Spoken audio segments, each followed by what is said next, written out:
Chapter 13 of The Princess Passes. Recording is in the public domain. The Princess Passes by C.N. and A.M. Williamson. Chapter 13. Afternoon Calls. If you climb to our castle's top, I don't see where your eyes can stop. Robert Browning. Our hotel had a big loggia, as large as a good-sized room, and we dined in it, with a gorgeous stage setting. The mountains floated in mid-sky, pearly pale, and magical under the rising moon. The little circle of light from our pink-shaded candles on the table — I say our, because Boy and I dined together — gave to the picture a bizarre effect, which French artists love to put on canvas, a blur of gold and rose artificial light, blending with the silver-green radiance of a full moon. I don't know what we had to eat, except that there were trout from the river and luscious strawberries and cream, but I know that the dinner seemed perfect, and that the head waiter, a delightful person, brought us champagne, with a long-handled saucepan wrapped in an immaculate napkin to do duty as an ice pail. I wondered why I had not come long ago to this place, named in honour of Augustus Caesar, and why everybody else did not come. The ex-brat was in the same frame of mind. We talked of more things than are dreamed of in philosophy, other people's philosophy, and there was not a book which was a dear friend of mine that was not a friend of this strange child's.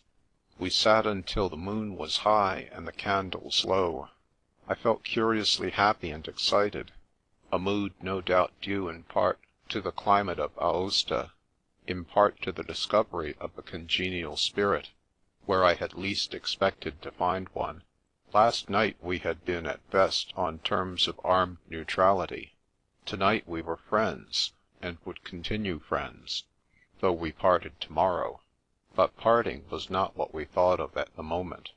On the contrary, half to our surprise, we found ourselves planning to see Aosta in each other's company. After 10 o'clock, when, deliciously fatigued, I was on my way to my room along a great arcaded balcony which ran the length of the house, I met Joseph lying in wait for me.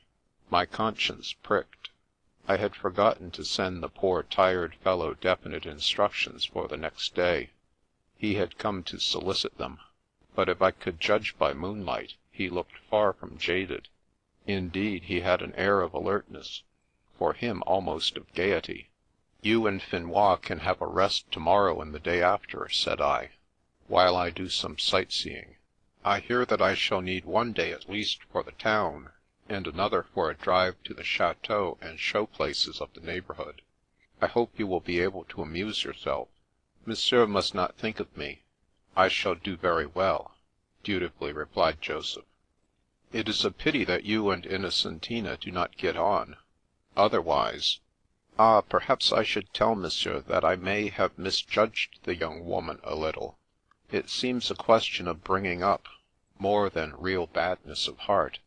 It is her tongue that is in fault, and I am not even sure that with good influences she might not improve. I have been talking to her, Monsieur, of religion. She is Black Catholic, and I Protestant. But I think that some of my arguments made a certain impression upon her mind." After this I gave myself no further anxiety about Joseph's tomorrow, but went to bed, and dreamed of fighting for the boy's life, Gulliver-like, against a band of infuriated brownies. My first morning thought was to look out of all 4 windows at the mountains, my next to ring for a bath. Now, as a rule, your morning tub is a function you are not supposed to describe in detail, but not to picture the ceremony as performed at Aosta is to pass by the place without giving the proper dash of local colour. I rang. A girl appeared who struck me as singularly beautiful, but I discovered later that all girls are more or less beautiful at Aosta. The propriety of this morning visit was ensured by the white cap, which was, so to speak, an adequate chaperon. On my request for a bath, the beauty looked somewhat agitated, but after reflection said that she would fetch one, and vanished, tripping lightly along the balcony. 20 minutes then passed, and at the end of that time the young lady returned, almost obliterated by an enormous linen sheet which engulfed her like an avalanche. She was accompanied by a man and a boy, staggering under a strange object which resembled a vast armchair of the grandfather variety. When placed on the floor, I became aware that it was a kind of cross between a throne and a bathtub, and having seen the huge sheet flung over it, I still rested in doubt as to the latter's purpose. The man and boy, who had not stood upon the order of their going, returned after an embarrassing absence with pails of water, the contents of which, to my surprise, they flung upon the sheet. I tried to explain that, if this were a bath, I preferred it without the family linen, but the femme de chambre seemed so shocked at these protestations that I ceased uttering them, and determined to make the best of things as they stood. When I was again alone, after several rehearsals, I found a way of accommodating the human form to the hybrid receptacle, and was amazed at its luxuriousness. The secret of this lay in the sheet, which was scented with lavender, and protected the body from contact with a cold base metal which hundreds of other bodies must have touched before. 'Twas mine, 'tis his, and has been slave to thousands, might be said of a hotel bathtub, as well as of a stolen purse, and having once known the linen-lined bath of Aosta, I was promptly spoiled for common, unlined tubs. This was a lesson not to form hasty opinions, but, being a normal man, I shall no doubt continue to do so until the day of my death. The boy and I broke our fast together on the loggia, which was even more entertaining as a salle à manger by morning than by night. The coffee was exquisite.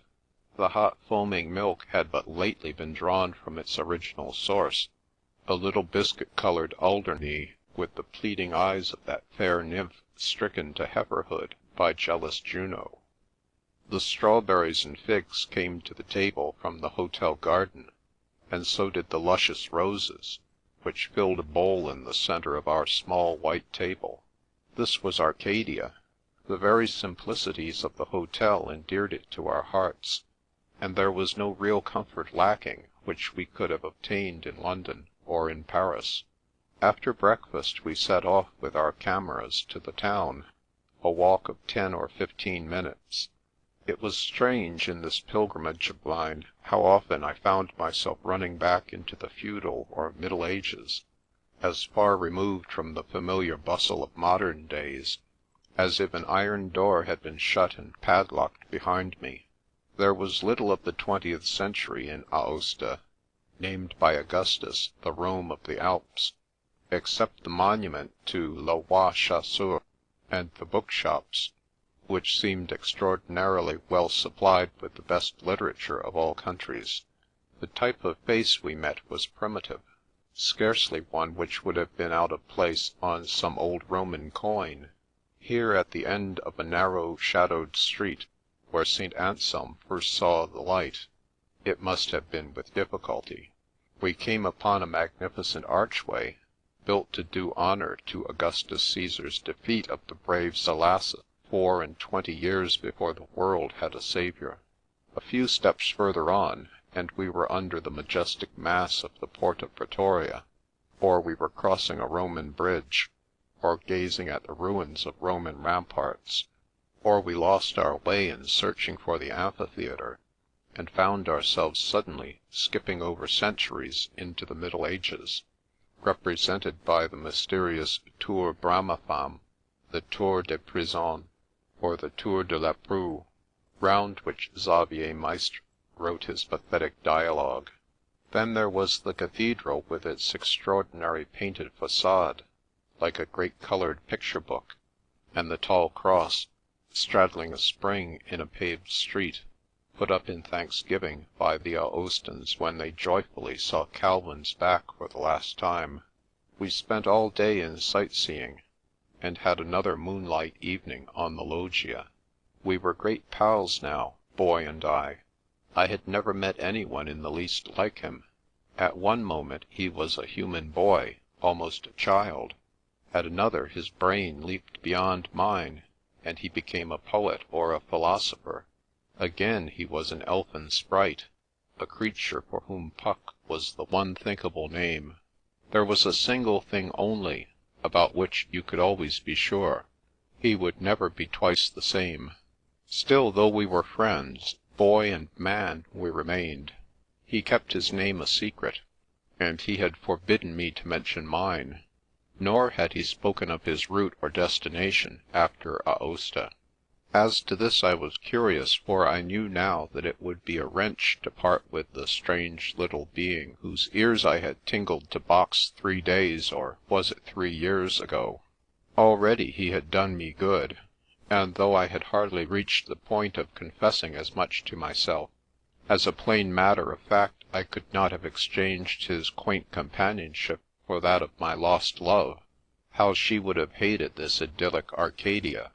How triste she would have been, how weary after a day's tour among relics of past ages, and how much she would have preferred Bond Street to the Arch of Augustus, or the Park to our snow mountains and green valley. Even Davos she would have found intolerable, had it not been for the tobogganing, the dances, and the theatricals, in all of which she had played a leading part.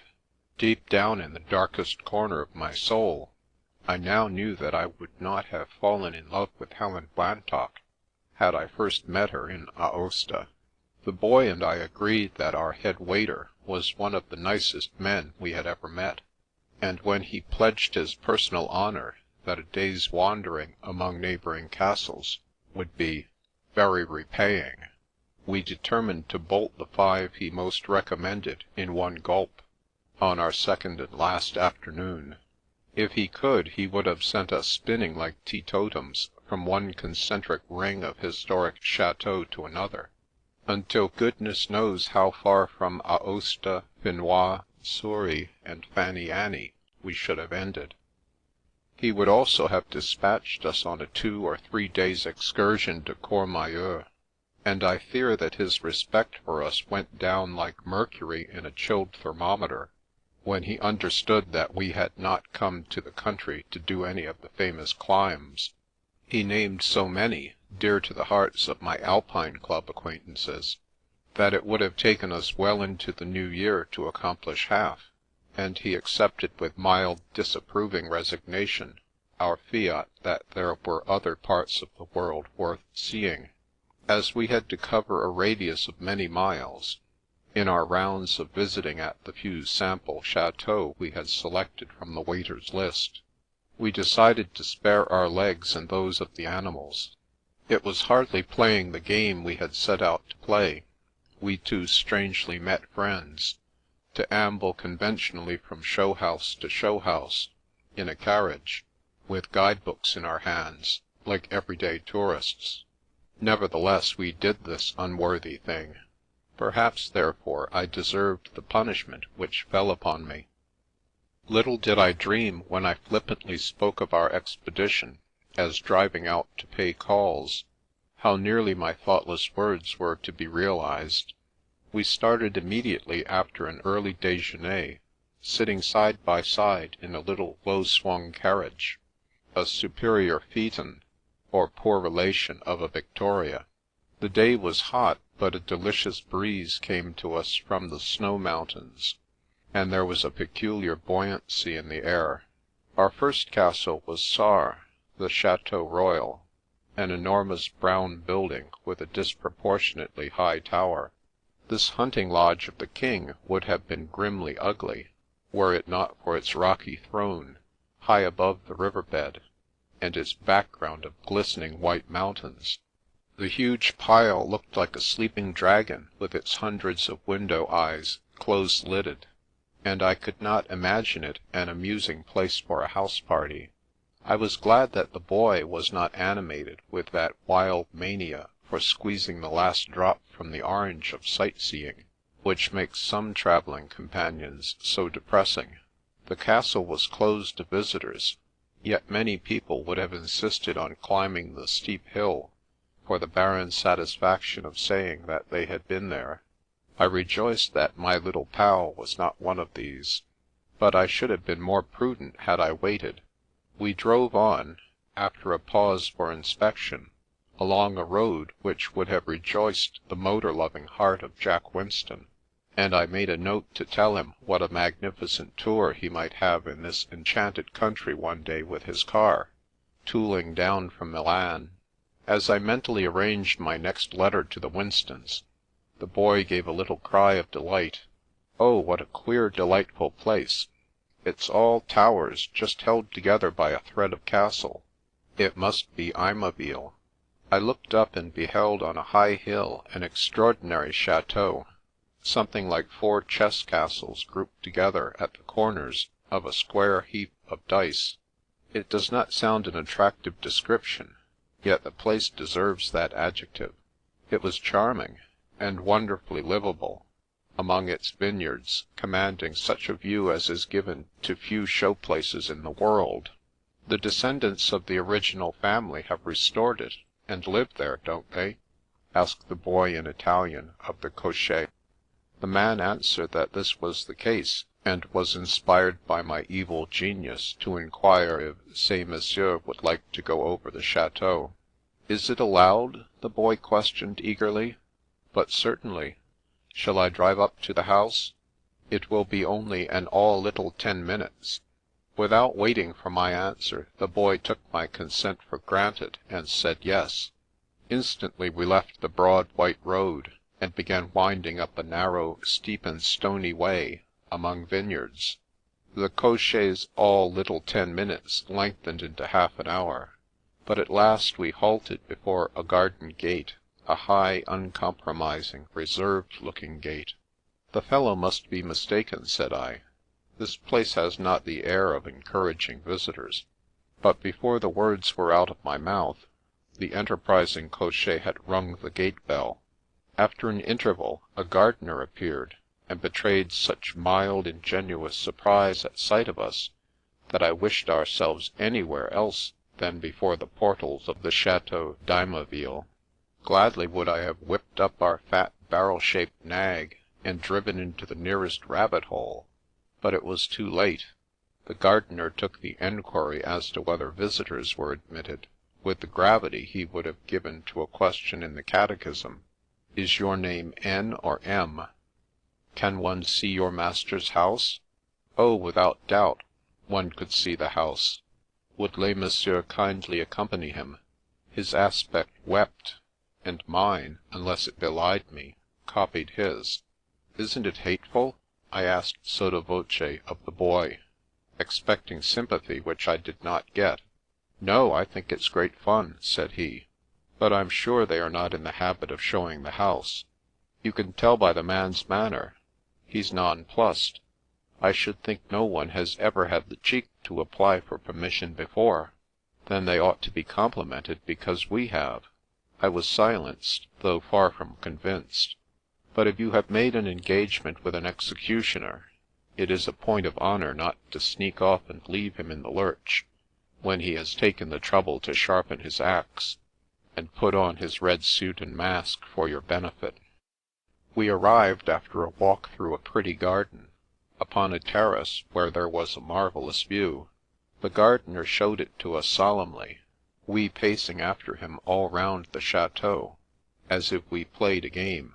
At the open front door we were left alone for a few minutes, heavy with suspense, while our guide held secret conclave with a personable woman who was no doubt a housekeeper.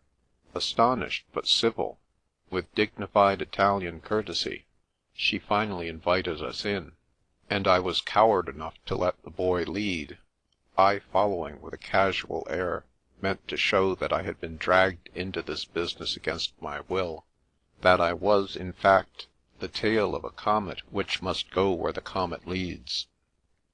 Everywhere inside the castle were traces that the family had fled with precipitation. Here was a bicycle leaning abject against a wall, there an open book thrown on the floor, here a fallen chair, there a dropped piece of sewing.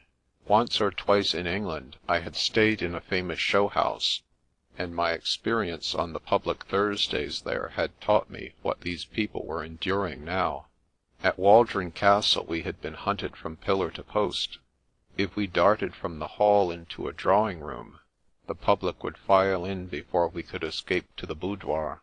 The lives of foxes in the hunting season could have been little less disturbed than ours, and we were practically only safe in our own or each other's bedrooms. Indeed, any port was precious in a storm. By the time that the Boy and I had been led, like stalled oxen, through a long series of living rooms, I knowing that the rightful inhabitants were panting in wardrobes, my nerves were shattered.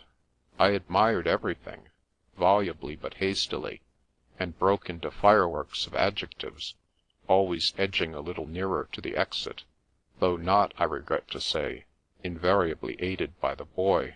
He, indeed, seemed to find an impish pleasure in my discomfiture.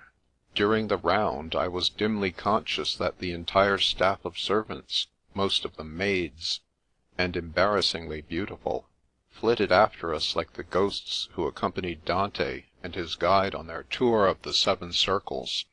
As, at last, we returned to the square entrance hall, they melted out of sight, still like shadows, and I had a final moment of extreme anguish, when at the door the housekeeper refused the 10 francs I attempted to press into her haughty Italian palm.